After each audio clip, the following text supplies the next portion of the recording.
friends, welcome to my channel. අද මම ගෙනාවේ 2026 ජනවාරි මාසේ මම මගේ ඩයරිය ඩෙකොරේට් කරපු විදිය.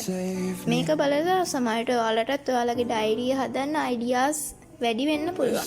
හරි, අපි එහෙනම් පටන් ගමු.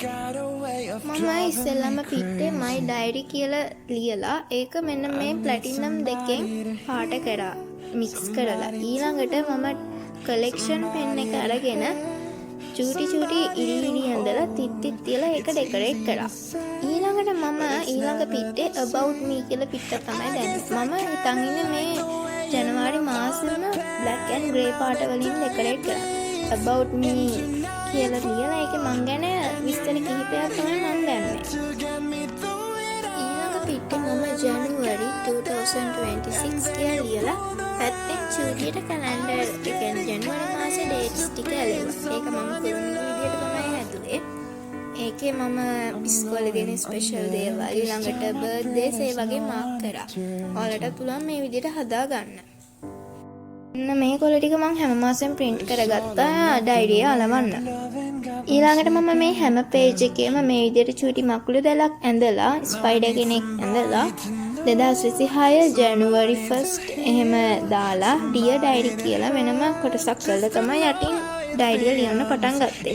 ඊළඟ page එක මම මගේ favorite song එකේ favorite part එක තමයි දැම්මේ. මේ විදියට ලස්සනට decorate කරලා. ඊළඟ page එකේ මම motivation එකක් තමයි දැම්මේ. මේ විදියට හැමදාම ඩයරිය කියවද්දි මට ඔක පේන විදියට. මෙන්න මේ page එක තමයි මගේ favorite එක. my favorite songs වලින් තමයි මම මේක decorate කරේ.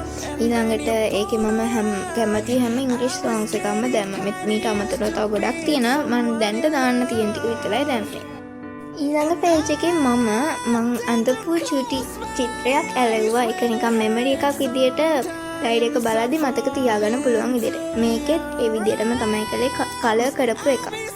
ඊළඟට මේක තමයි මම ජනවාරි මාසේ කරපු අන්තිම page එක. ඒකේ මම දාලා තියෙන්නේ YouTube videos. මම ජනවාරි මාසේ දාපු videos 3 පිළිවෙලට days subscribers ලා මට හම්බුණු views ඒ ඔක්කොම ටික දාලා මම මේ page එක හැදුවේ. ඉතින් මේ විදිහට තමයි මම ජනවාරි මාසේ මගේ ඩයරිය ඩෙකොරේට් කරේ. මම හිතනවා ඔයාලට මේකේ බලලා ඔයාලගේ ඩයරිය ඩෙකොරේට් කරන්න අයිඩියාස් හම්බෙන්න ඇති කියලා. එහෙනම් මම අදට යනවා. බයි.